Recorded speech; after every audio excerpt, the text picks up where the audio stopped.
to actualize our commitments,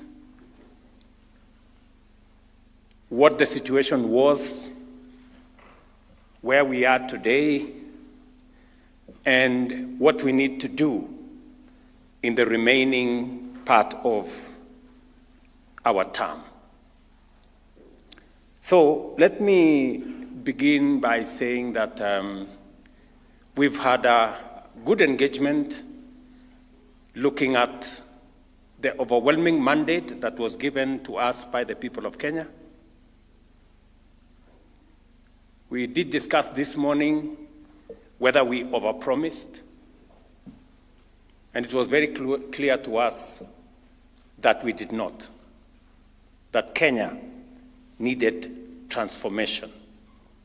It needed something out of the ordinary. And that is what we have on offer from this administration. And let me just give you maybe 7 areas that are of concern and that are of priority and that have occupied the most part of this administration's push for transformation in Kenya. We are very well aware that transformation is not easy. It never was, and we never expected it to be easy. But transforming Kenya, we must.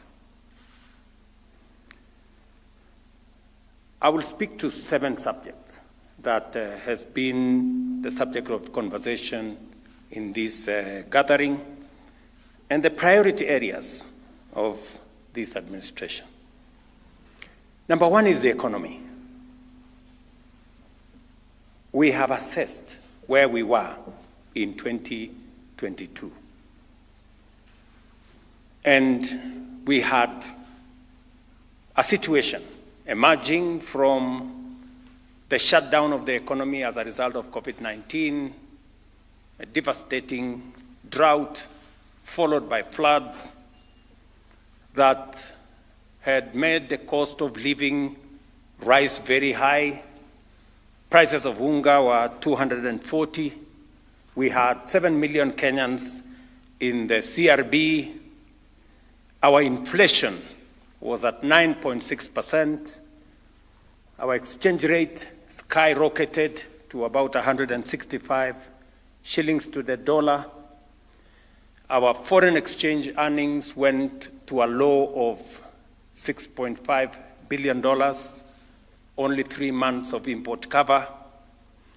We had difficulties with supply of our fuel requirements, and our CBR was all the way to almost 14%, and treasury bills were trading at around 16%, and things were difficult. And we had to respond. We did commit that we would get the 7 million Kenyans that were in CRBs out, and we did. We did also commit that we would deal with the challenge of food supply, and we did. The situation today, I have told you what the situation was. The situation today, because of the interventions that we have carried out, is that inflation is down from 9.6 to 3.8. Our currency exchange is down from the high of 165 to 129 shillings to the dollar for the last 14 months. Our foreign exchange reserves, which were at 6.5, the low of $6.5 billion, an import cover of just 3 months, is now up to $10 $0.9 billion in import cover of close to 5 months. Treasury bills today trade from a high of 16. Now Treasury bills are trading at 8.5%. And also our CBR, as I told you, by the central bank, has come down from a high of almost 14% just I think last week or the week before, central bank announced a new central bank rate of 9.75%, down from what it was before. As a result, our economy has improved from being the 8th largest economy in Africa to being the 6th largest economy in Africa.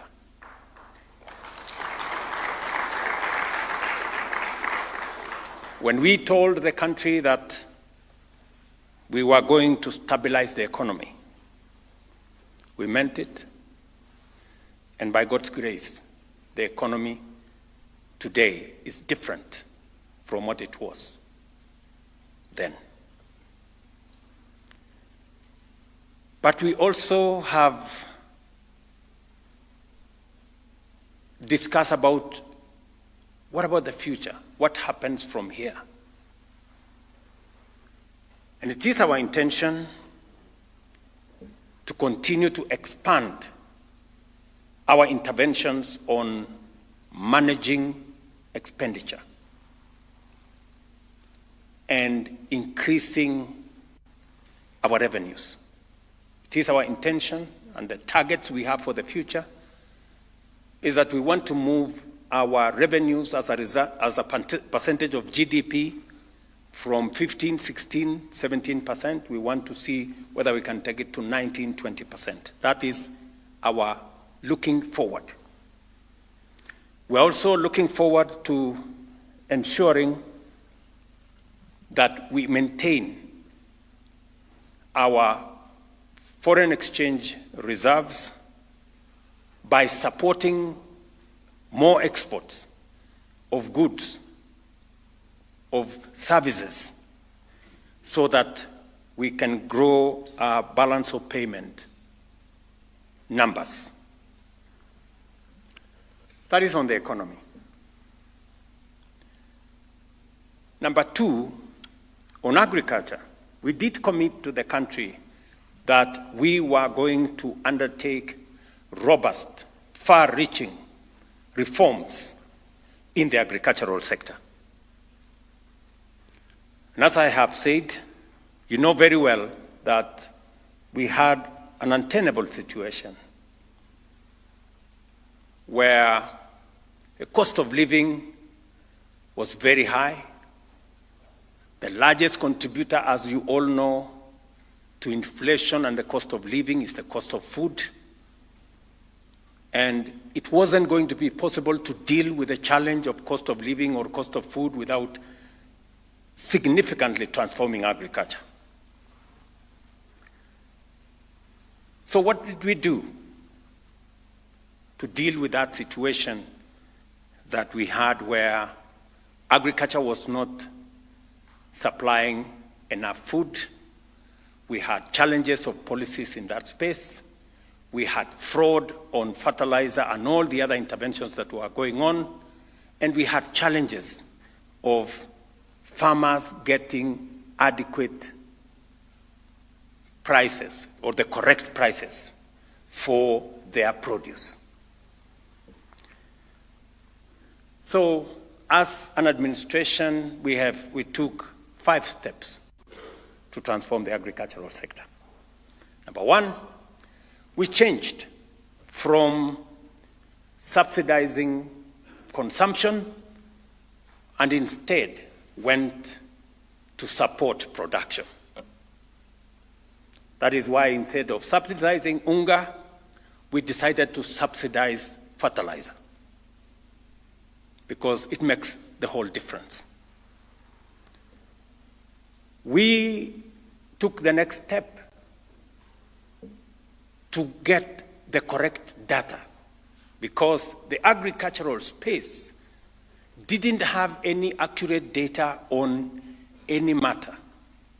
So we undertook a robust process of collecting data on the agricultural sector, and thankfully we now have a database of 6.6 million farmers, complete with the crops they plant, the acreage of their land, and all other details that are required, including their details. The third issue is, apart from collecting data, we digitized the whole agricultural value chain to assist us eliminate fraud and corruption and theft that was prevalent, so that it undermined corruption, theft, and fraud, undermined delivery of government programs, even the subsidy program, even the fertilizer program. And as a result of the interventions that we have carried out in the agricultural sector, as per the commitment we made to the people of Kenya, we have, before I go there, I said the interventions we have carried out. The other intervention we carried out is to reform the coffee sector. The coffee sector had been taken advantage and actually taken hostage by cartels and interests. And it wasn't possible to sell your coffee where you wanted, because there was an incestuous relationship between brokers, millers, the people buying at the coffee exchange, that undermined the capacity of farmers to decide on their farming practice, because certain groups of individuals had monopolized that sector. One person had a license as a farmer. They were also millers, they were also brokers, and they were also the people who bought coffee at the coffee exchange. We have since dismantled those cartels, and we have changed the delivery model in the coffee value chain. We have also undertaken far-reaching reforms in the agricultural sector, in the sugar sector. As we all know, Kenya always, since I was Minister for Agriculture, we always went to seek for some commercial safeguards, because we were perennial importers for 30 years of sugar. And it was necessary to reform the sugar sector. This is a commitment we made. It is in our manifesto. And we had to take the business interests who had taken hostage the sugar sector head on. At some point, I had to tell them mambo ni matatu. It was not a threat. It was just an exercise in the course of reforming the sugar sector. We have since reformed the sugar sector.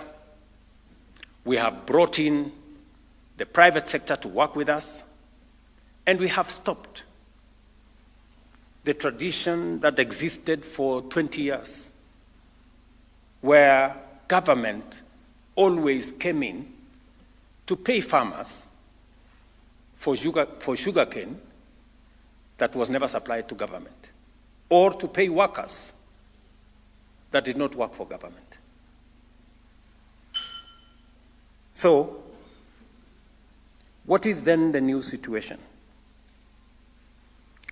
The new situation is that the interventions that we have made, from subsidizing fertilizer, digitizing farmers, reforming the sector, making sure that we have accurate data, getting rid of the cartels in the sugar, in the coffee, and in the other sectors.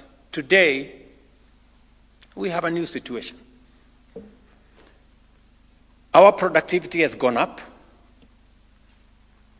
Productivity on maize, for example, has gone up from an average of 40, 43, 44 million bags a year to last year, 64 million bags. This year, we are expecting between 70 and 75 million bags.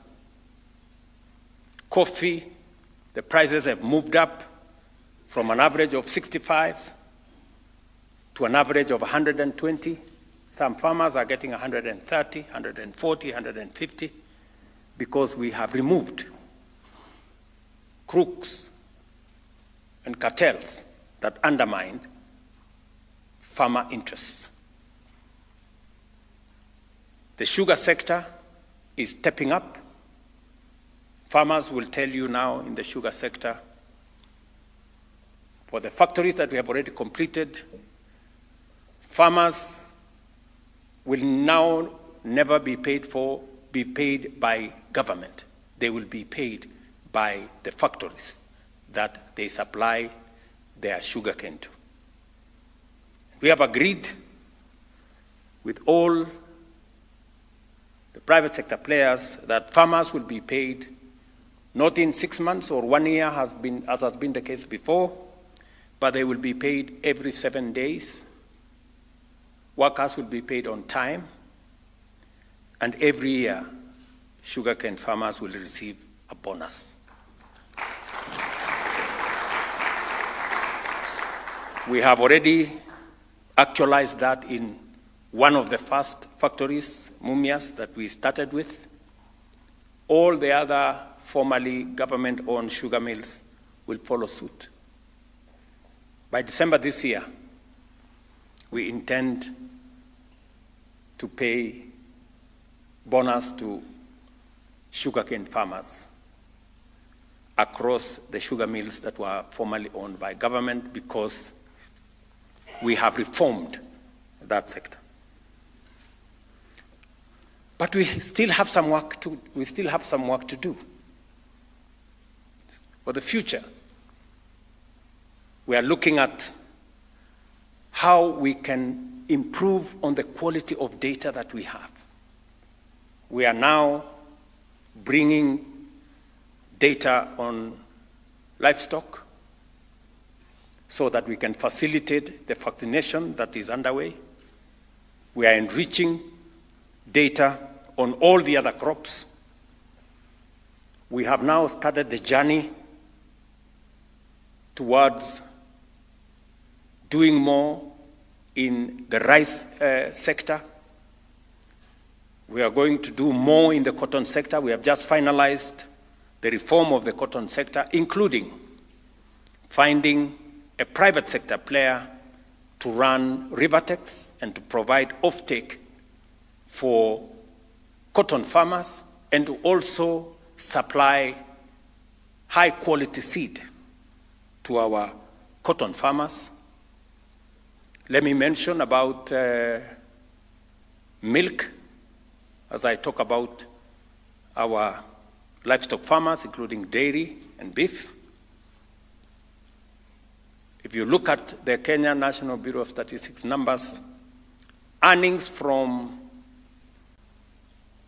our dairy sector, especially milk, has gone up from 35 billion shillings in 2022 to 59 billion shillings last year. Because the prices of milk has moved from an average of 30, 35 shillings to now an average of 45, 50 shillings a litre. The reform in that sector is putting more money, the agricultural sector that is putting more money in the pockets of farmers, whether it is in coffee, whether it is in tea, whether it is in sugarcane, whether it's in dairy. And we are looking at the future on how we can better pay our dairy farmers.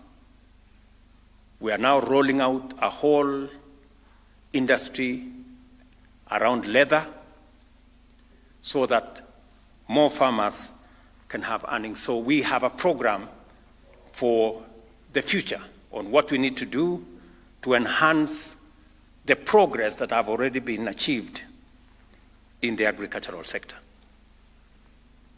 The third item that we have discussed in this retreat is a reform that we committed to the people of Kenya of the education sector.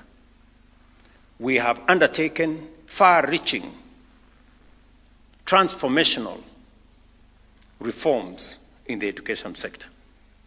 What was the situation that confronted us? We had a chronic teacher shortage problem that was known to everybody. We had some measure of misunderstanding on the competence-based curriculum. And we had crippling debts facing our universities and institutions of higher learning. Many of you know that many universities were paying half salary to their lecturers. Migosi here will tell you that many universities had debts in the region of all our universities had debts in the region of 120 billion shillings. Many of them could hardly pay as you earn. They could not pay NSSF dues. They could not pay all the dues that were government. They could not pay their suppliers. And in fact, 23 universities were technically bankrupt. That was the situation we had. And it was beginning to affect the quality of our education, because without teachers, with confusion, with debt, and not enough resources provided to teach our children, naturally, education was beginning to suffer. And so we took up that challenge as was presented to us by the people of Kenya, and we made commitments. We made a commitment that we were going to hire 116,000 teachers to close the gap of teaching. So far, by January next year, we will have hired 100,000. Already 76,000 have been hired. And we are focused on making sure that a majority of these teachers go to schools that today have fewer teachers. You may want to know this, that we have an education system that is very unequal. We have schools that have 2, 3 teachers. We have schools that don't have a laboratory. We have schools that there are no adequate classrooms.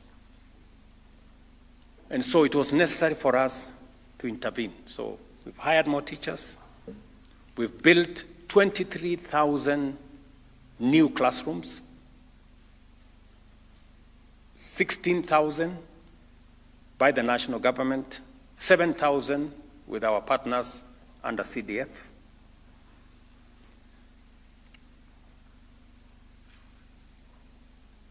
We have streamlined the competence-based curriculum, working with the stakeholders. We went out to listen to Kenyans on how they wanted this to be. And we have now completed, and now it is no longer competence-based curriculum. It is now competence-based education and training. We have since changed the funding model.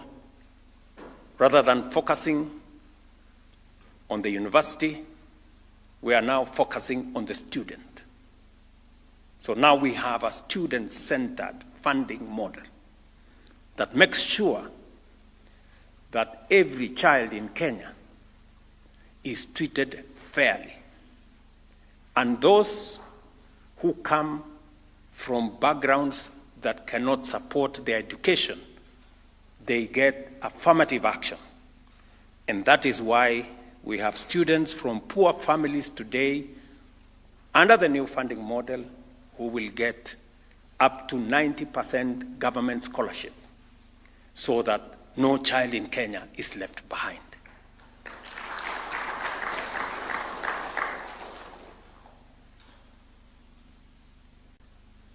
Of course, like any new funding model, we had challenges. Some of the students were placed in the wrong bands and many other issues, but we have reformed that sector. And the new funding model is now going into its third year. So we have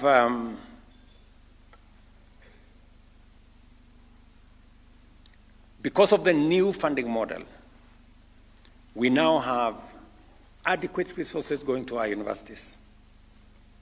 Ask any vice chancellor. The old funding model almost destroyed our universities. Today, our universities are on sound footing. I had an occasion to go to Cooperative University, and I asked the Vice Chancellor directly, and he gave me a report that he could now pay his staff, lecturers and staff on time, in full. He could now pay his suppliers. He could pay government taxes.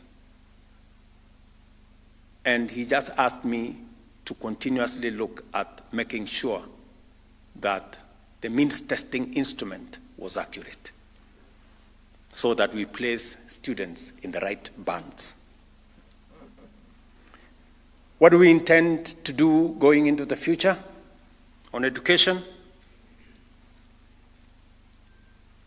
Number one, we still have schools that have no laboratories. And some of our students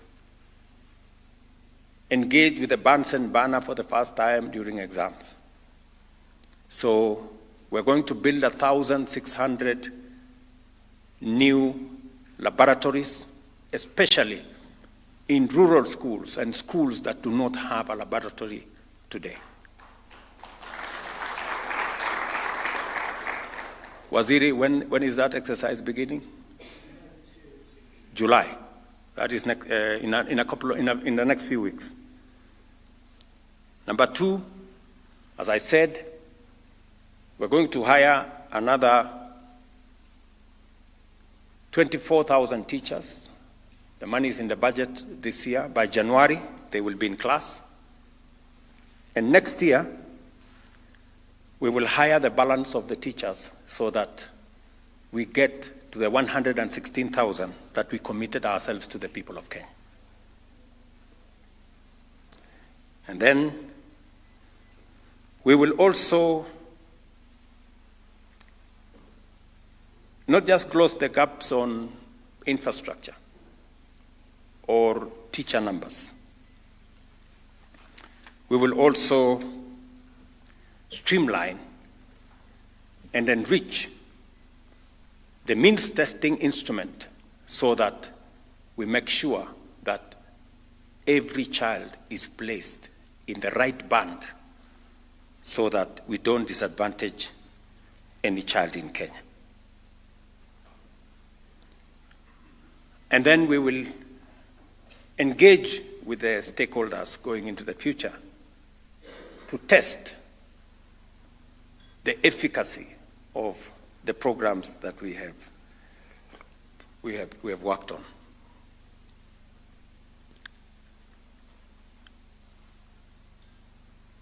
Let me go to the fourth item that informed. I told you I'm going to talk about 7 items. The fourth item that we have discussed this morning is matters to do with health. The people of Kenya told us, and we recorded faithfully, that health was destroying families. 1 million Kenyans every year sunk into poverty, statistics show, because of health-related costs. Many citizens sold their properties, their livestock, they used their savings for matters health. And progressively, health was becoming a privilege for those who can afford, leaving behind those who could not, to the vagaries and to the designs of fate. So, we looked at the situation and we made a commitment, and we all know that every person has in their phone WhatsApp groups formed to look for money to pay for hospital bills for a brother here, a relative there, a friend in another place, a stranger in another place. Members of parliament, leaders, MCAs, and everybody else in between can testify to this. So, what did we do? Before I talked about what did we do, the situation was that, we're doing harambes left, right, and center. NHIF had accumulated a debt of 32 billion shillings, owing so many facilities, and that debt was growing by 1 billion shillings every year. So it wasn't getting better, it was getting worse. And it was just a matter of time before NHIF would finally collapse. So we decided that this universal health coverage that successive administrations have been trying to implement, it was there, you all remember, in the NAC manifesto. It was there subsequently in the NASA manifesto. It was there in our Jubilee manifesto. It was there in the Azimio manifesto. We had it in the Kenya Kwanza manifesto. And we all agreed that it was something that needed to be done. And somebody needed to do it. And some administration needed to actualize it. After many failed attempts, we looked at it candidly and we said, we must provide a very firm foundation, a solid legal foundation, because it was a very heavy responsibility. So we had stakeholder engagements before the elections, we had stakeholder engagements after the election, and we finally came to the conclusion that it was not possible to reform the NHIF because it was fatally broken. And we decided that we needed to have a new health framework. So over the last 2 years, and a bit, we passed 4 pieces of legislation to underpin our universal health coverage for the people of Kenya. We repealed the NHIF Act. We have rolled out primary healthcare fund, social healthcare insurance fund, the chronic illness, the chronic and critical illness fund, and the whole SHA program that now underwrites our health requirements. What does this new framework present? How is this new framework? What are the characteristics of the new framework? Number one, we have democratized and brought equity and burden sharing in the contributions towards health. In the past, it was just contributions by the people who have pay slips and jobs. Now we have made it possible for all Kenyans to contribute. We have also made it equitable. In the past, poor people contributed 10%, minimum 500 shillings to social insurance. Those of us with better earnings, we contributed 0.something%. So the difference between 10% and 0.something% wasn't right, and it wasn't equitable. So we decided that it was time to give equity. So everybody for social insurance now pays 2.75%. So we have brought it down for the vulnerable, the mama mbogas, the borders who are paying 10%.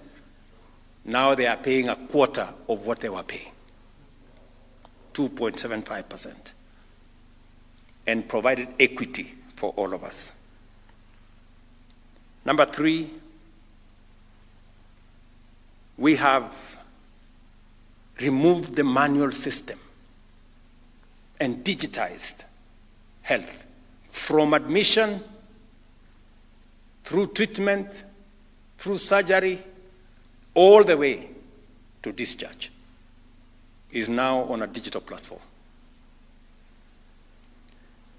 Because the manual system was a recipe and a haven for crooks and criminals to steal from the fund.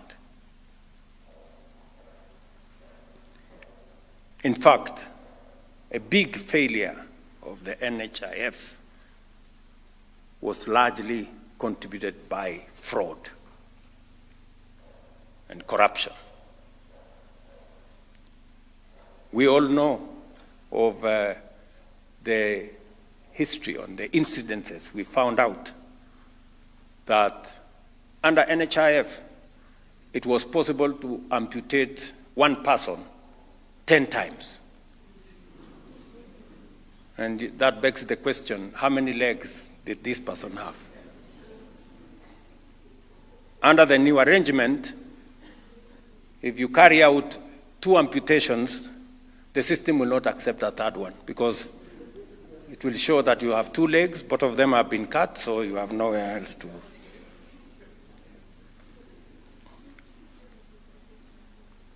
It was also true, as we all know, that there were small hospitals, like the one we had somewhere in Kino, that were carrying out more surgeries than what was happening in Kenyatta. Yet they were on some 3rd floor of some building. We also know that there were facilities that had more accountants than nurses, because they were not treating nobody, they were gaming the system. We have now closed down, how many facilities was it? We have now closed down 800 facilities that were gaming the system.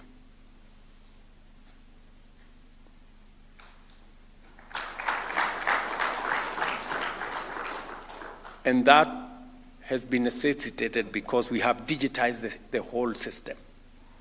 It's no longer possible to cheat the system. And therefore, apart from enabling everybody to participate, giving an opportunity for the people who are self-employed to have a health insurance, the people who are not employed to have a health insurance, digitizing the whole system, making sure that we have equitable contribution, we have also made it possible that when you register today in SHA, you are eligible to be treated today.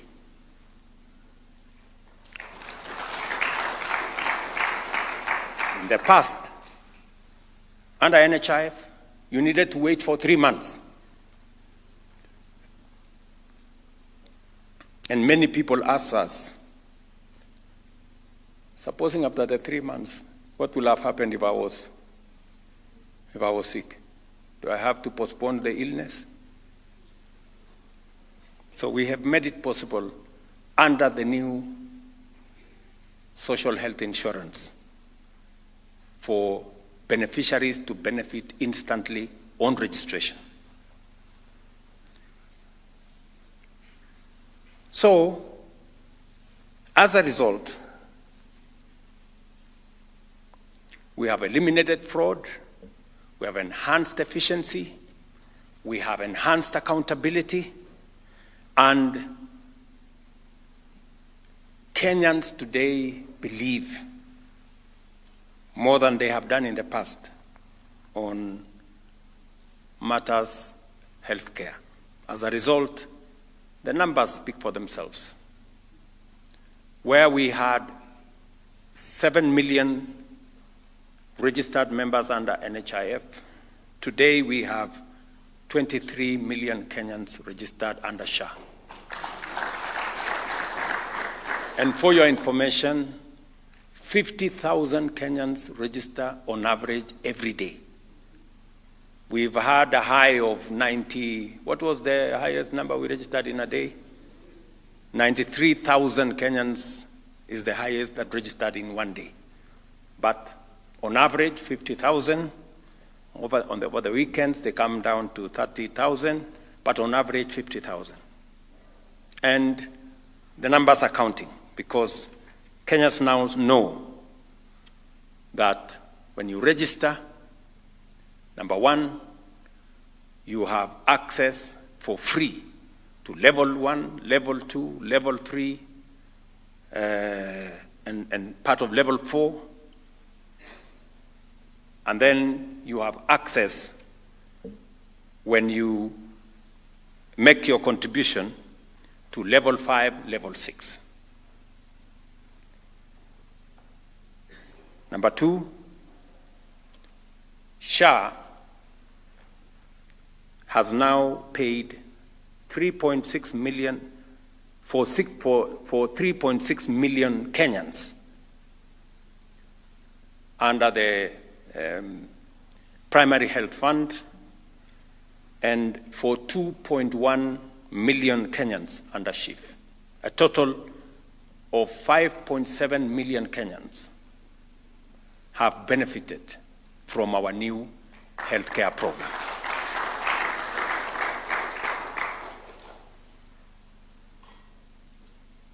We have paid to facilities, faith-based, private, public, over the last 8 months. I'm giving you statistics over the last 8 months. In 8 months, SHA has treated 5.7 million Kenyans, and we have paid 49.2 billion Kenya shillings.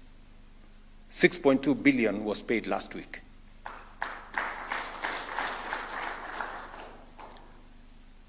The transformation going on in our health care landscape is phenomenal.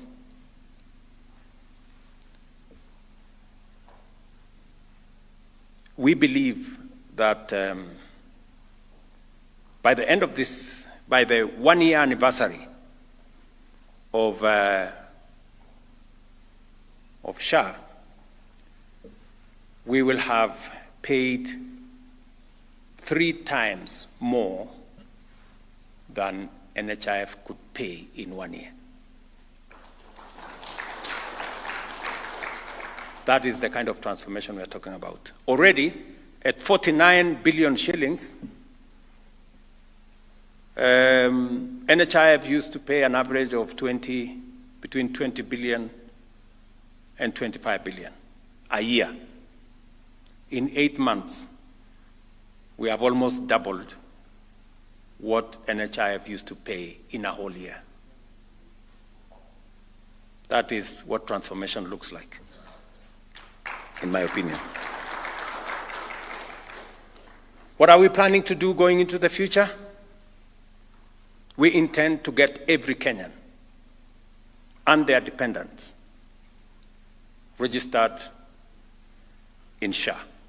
We are rolling out a national campaign to make sure that every Kenyan understands that it is necessary for them to be registered, because it gives us the opportunity, government at both levels, it gives us the opportunity to plan for our health. It gives us the opportunity to know how many people are in which facility, so that we can provide the right number of staff, the correct number of equipment, and also the adequate number of medical commodities, including drugs.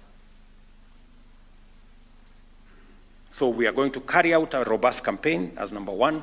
Number 2, working with counties, we are now rolling out equipment, provision of equipment under different frameworks, one for fee-for-service, another one we are going to pay over time, and other services are going to be purchased outright. We have now an agreement with suppliers between the counties, the national government, and the suppliers for delivery of equipment to make this service that we now have the resources to pay for available. And number 2, we are completing the reform around KEMSA. We have worked with our county governments, and we have secured their concurrence that going into the future, drugs will not be supplied to stores in county headquarters. Drugs will leave KEMSA and go direct to facilities.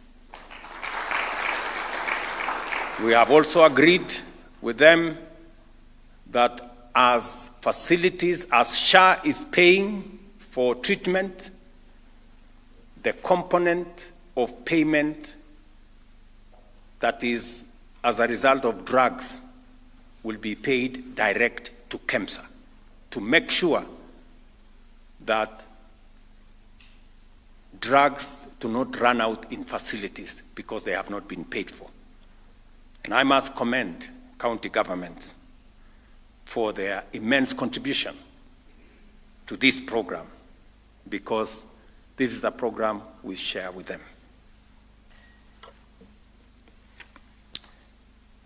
The 5th item that we discussed this morning, is it the 4th or the 5th? The 5th item that we discussed this morning is matters to do with our digital superhighway, the whole space around digitizing government. As you're all aware, we have moved the digitization process from about just under 360 government services that were online. We have now digitized 20,000 government services. We have moved payments to government from cash and other forms onto the e-citizen platform. We have brought more transparency into payments. We've brought more accountability into government revenue. And e-citizen has moved from collecting about 60 million shillings a day. Now e-citizen is collecting between 700 million shillings a day to 1 billion shillings a day. And it is now possible for government to know who is paying, where, for what, in what manner. We have a robust program on digitizing government and leveraging from technology and using it to make delivery of service efficient and also expanding opportunities for commerce and opportunities for employment. We have a robust program on Jitume labs, ICT hubs, and a whole digital superhighway. We're now working, we changed the strategy from delivering internet using trunks. We are now leveraging on Kenya Power grid lines, and the process is moving faster so that we can digitize government more. And as a result, I have told you, we now have more government services available online. You can pay for those government services online. You can acquire or you can interrogate government services online. We are collecting more revenue of government online. But we are also still looking at the future. What do we need to do for the future? We need to finish the last mile, and that is the assignment that is now available to us going into the future. We need to complete the digitization of government so that no service, there are a number of services that are still not on board. We are asking ourselves why. And that's the question we intend to answer in the coming days, weeks, and months.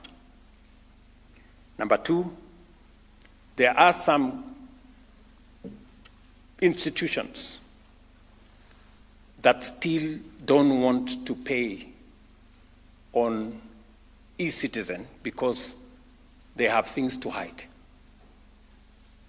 There are some institutions that have taken us to court.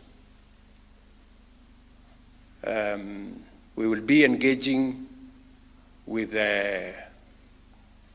our primary and secondary school heads who have refused to pay school fees on e-citizen. They have refused parents. They want to continue writing those receipt books on exercise books. And we are telling them the era of transparency is here. Parents should insist on paying on e-citizen so that, and I want to thank schools that have agreed because they believe in transparency to get parents to pay on a digital platform. And many other institutions that are still out there. We will go after all of them so that is our exercise for the future. We also need to complete the construction of the 1,450 ICT hubs. We are not doing very well there. We are at about 200 and something. So we will be engaging our members of parliament because they are our partners. The Honorable Kabogo here and his team at ICT will be working with them.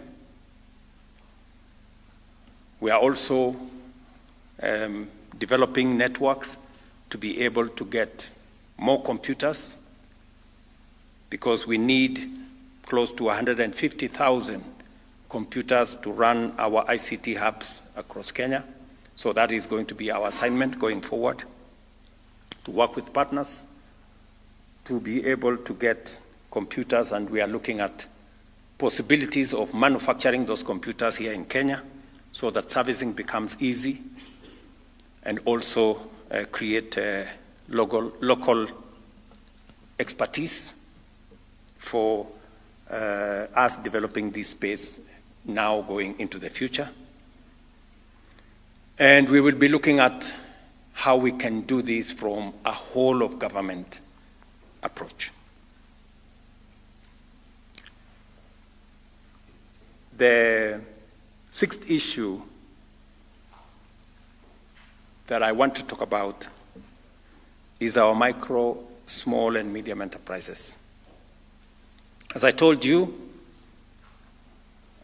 we had 7 million Kenyans that were, condemned by CRBs, credit rating bureaus. And they couldn't transact, they couldn't do much because they were rated as very dangerous people. We worked with the MNOs and we managed to get these Kenyans out of the net.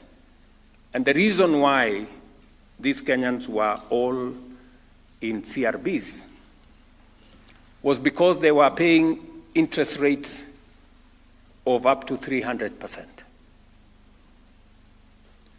We have since changed and provided what we committed to the people of Kenya as a hustler fund. And hustler fund gives credit to borrowers at 8% per year, down from 300% to 8% per year.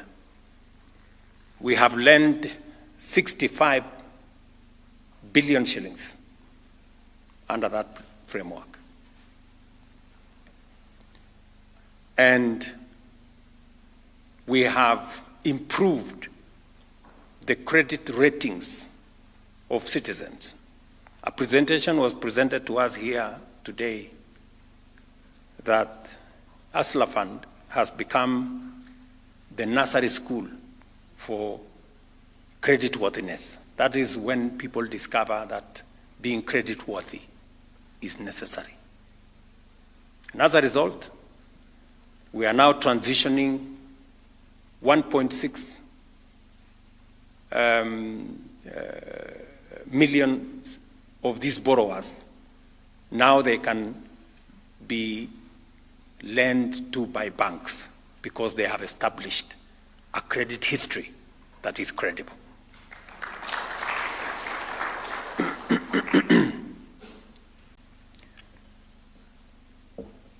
We are looking at some of the graduates of Hustler Fund. Today, we have a new product called the Bridge Loan, where those who have established a good credit rating can now borrow up to 150,000 shillings without any security of whatever nature, just on account of their creditworthiness or credit history. And again, on the Hustler Fund platform, we are now rolling out the Nyota program with the World Bank, where the intention, and my good friend Oparanya there, with his PS, Madam Mangeni, and my good friend Jacobs, there, the PS for Youth, are working round the clock with our partners in the World Bank, because we have agreed that many of these small business people that have managed to graduate into business enterprises, we are picking 100,000 of them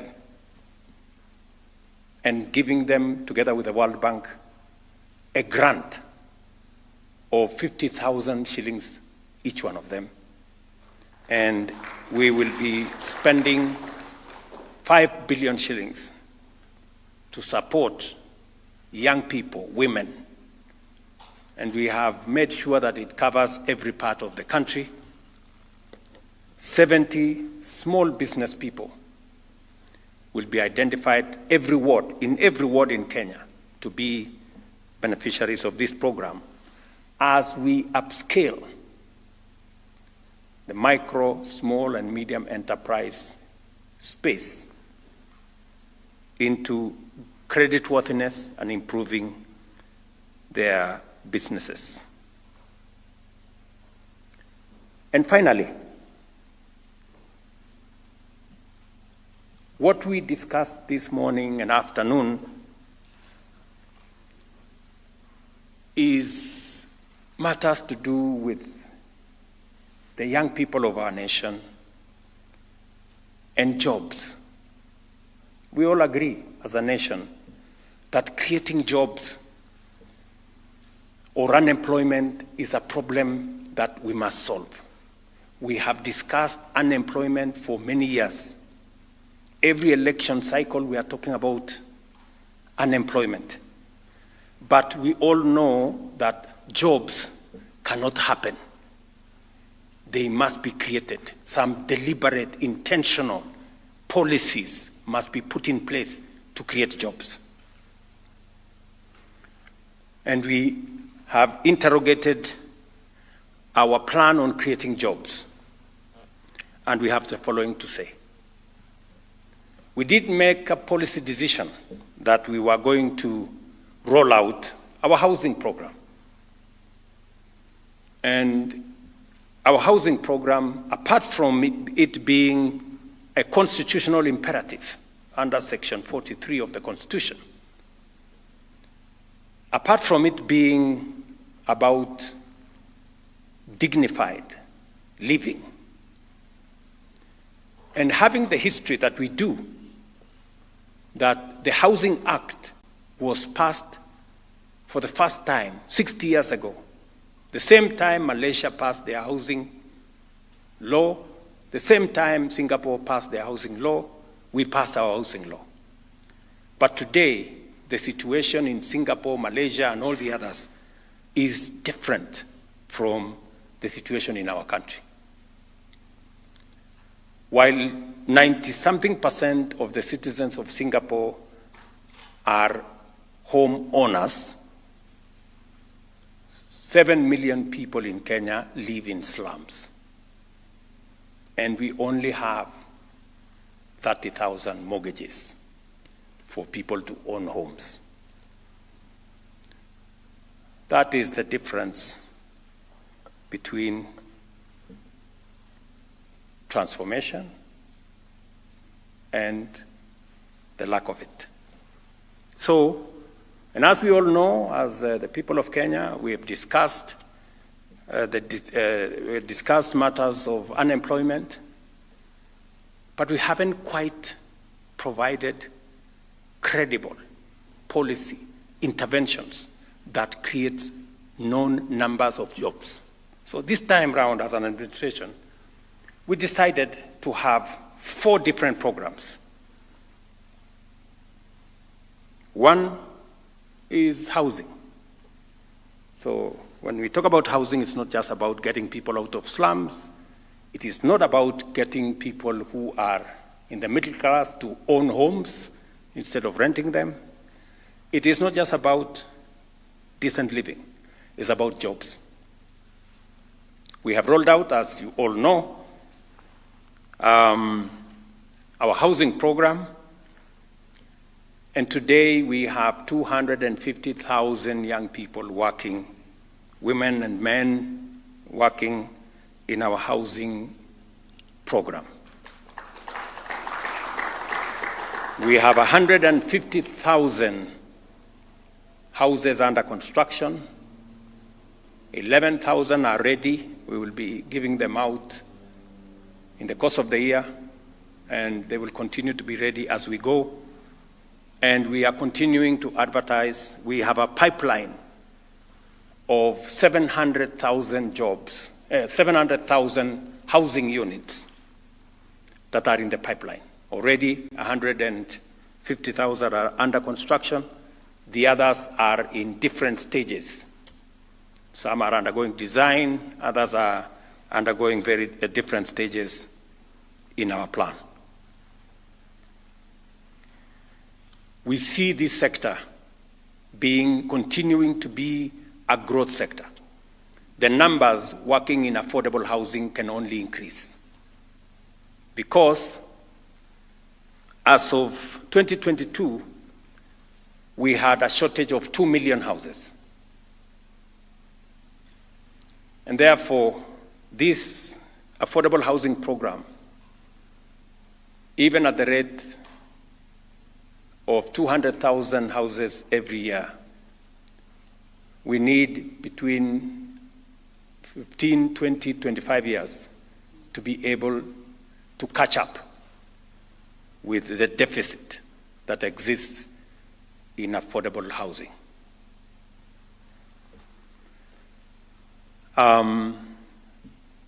So we will continue to see new jobs in the affordable housing space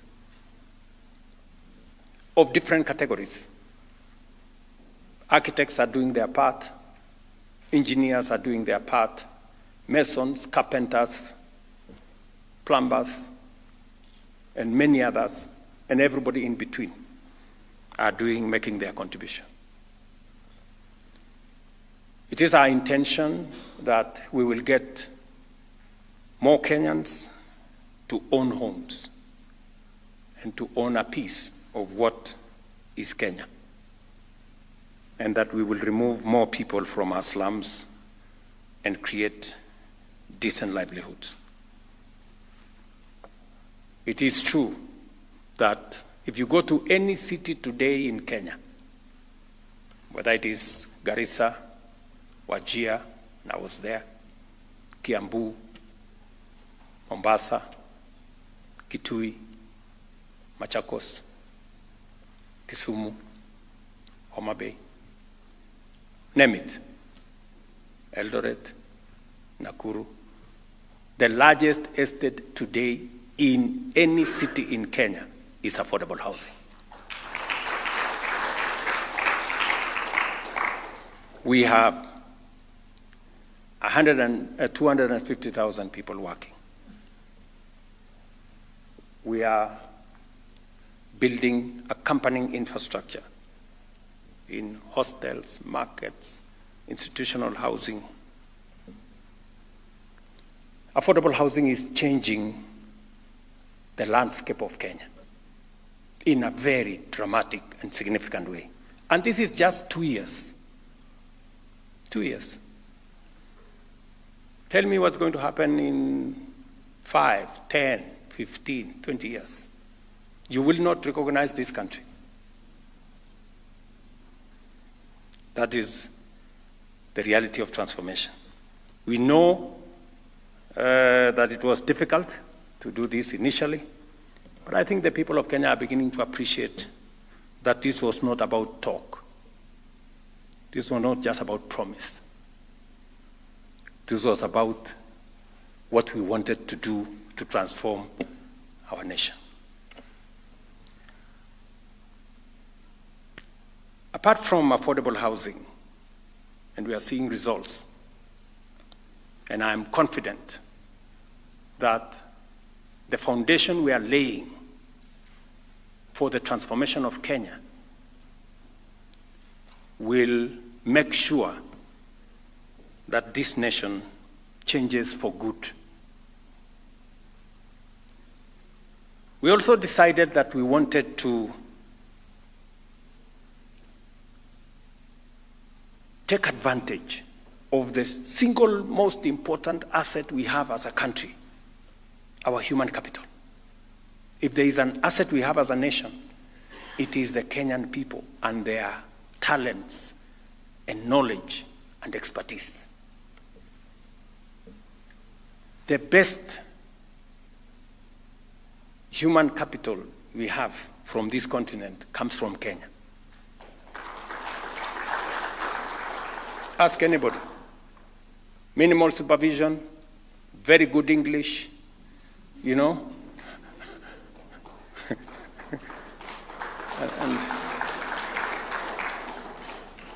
And that is the comment that comes from everywhere, from every employer, anywhere in the world. So, this jewel that we have, we want to not only use it to drive our own development, but we also want to make a global workforce out of this very important asset that we have.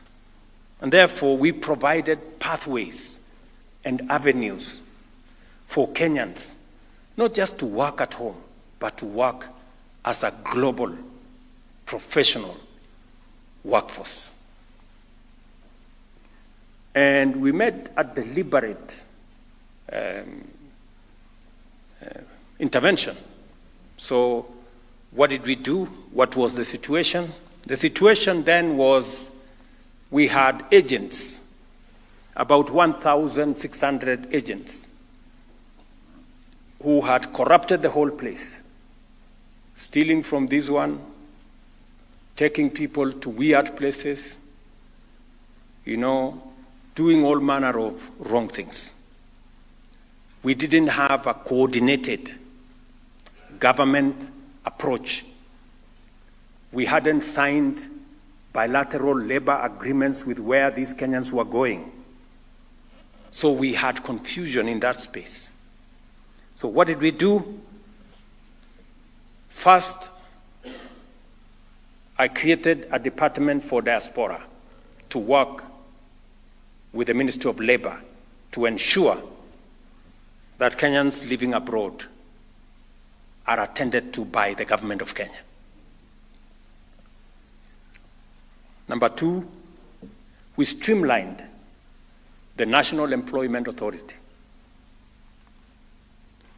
And we deregistered close to 1,000 agents whose conduct suffered integrity challenges. We removed them from participating in that space. We also digitized the space on labor mobility and demanded that all the jobs that are available to Kenyans be put on a portal where government can see and those seeking opportunities can see. Today, you have it on that portal and you can see it for yourself. We also decided that we are going to support the Kenyans who want to go abroad. If they don't have money for a passport or a ticket, we're going to support them. So we instructed the National Youth Fund. We have now also brought on board Uwezo Fund. I hope the agreements have been concluded, Matamangeni, completed. Uwezo Fund, so that Kenyans who have been given an opportunity to work outside Kenya can, with ease, find their way out. And we now have a database of Kenyans going to work abroad. Imagine, we didn't have a database of Kenyans going to work abroad. We didn't even know who was working where.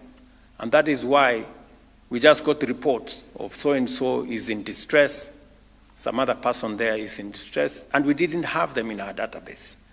So today it is mandatory for those going to work outside Kenya that we must know them, we must know where they are going to work, we must validate that the job that they are going to do exists, and we must know who the employer is.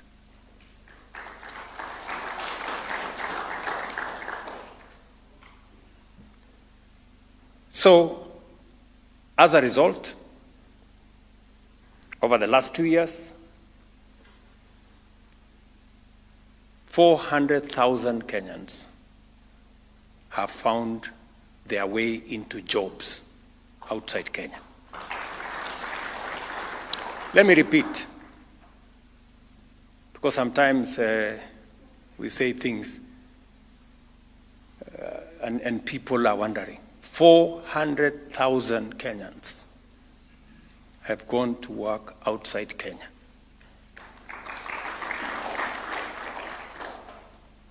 And they are contributing to our development. They are sending money to Kenya. In fact, in the supplementary budget, we have added 100 million shillings. I hope, Kipto, we did that. Mbadi, did you sign it off? Yes. Mbadi has, in this supplementary budget, just for the next 1 month, we have provided 100 million shillings to youth fund to facilitate people who want to go and work outside Kenya.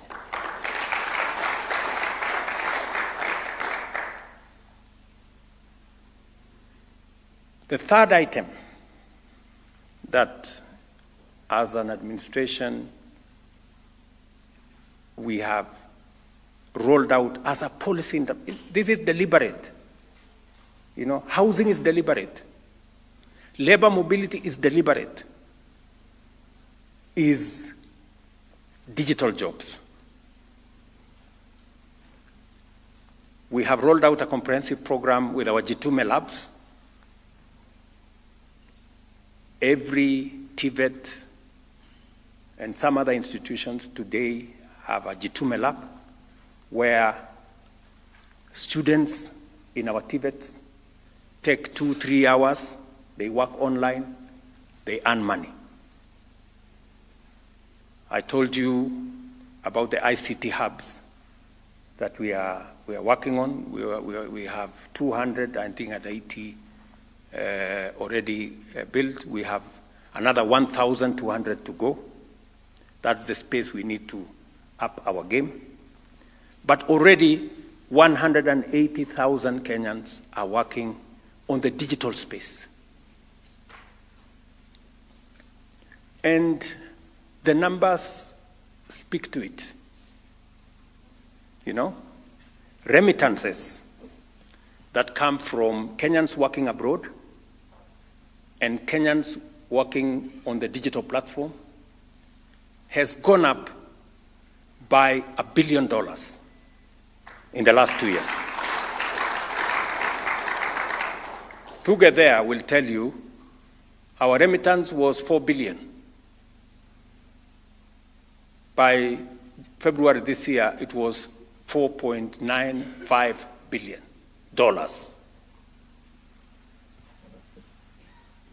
Remittance. That is money coming from Kenyans either working abroad or working online. So, again, deliberate. And there is more that is happening in the internet. There are more people who are doing serious business, earning serious money in the internet than the pornography and the insults and all the other things that are going on there. There is more. And that is where we should be going.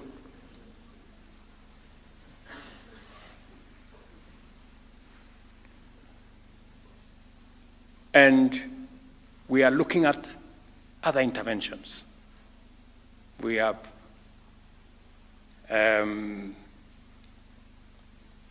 what we call climate works. Again, because of the climate challenges and what we need to do about our environment,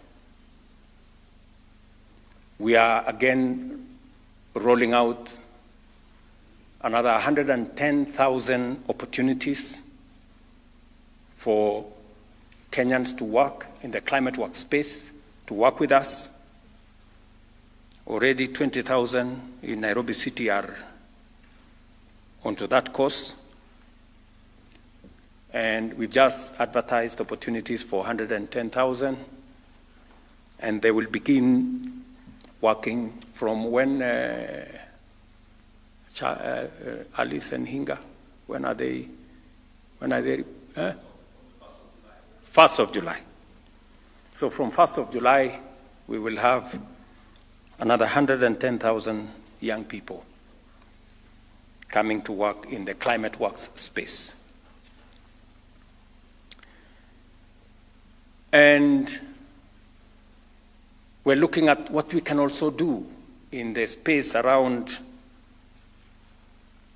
value addition and agro-processing. And so going into the future, we will want to improve. What are we going to do going into the future around the job creation program? We will step up our housing program. We will also expand the number of bilateral labor agreements. The Honorable Musalia Mudavadi here is leading our team in signing more bilateral labor agreements with more countries to give us more opportunities for Kenyans to work abroad. We are scaling up some of the bilateral labor agreements that were signed before, so that we now have skilled workers, professional workers. That is our next trajectory, so that we can renegotiate some of the bilateral labor agreements and ensure that professional cadres can be accommodated. We are also working on making sure that more Kenyans can speak more than one language. German, Chinese, French, Spanish. That's our next horizon, and the Ministry of Diaspora is working with different institutions. I am happy that KMTC, for example, is beginning to teach. Is that correct, Mudoni? Yes, sir. We are teaching French, German, Amharic, and Arabic. Right. So that is the next horizon. We're going to make Kenyans truly global citizens, that they can work anywhere. So that is the next horizon we are working on. We are also looking at our special economic zones, making sure that we expand the capacities in our special economic zones, expanding capacities in our county aggregation and industrial parks for processing, for value addition, and that is why we will be removing taxes in this budget on packaging material for both coffee, tea, and other commodities, so that instead of exporting our tea and coffee, largely tea on sacks or in sacks, we will be exporting them packed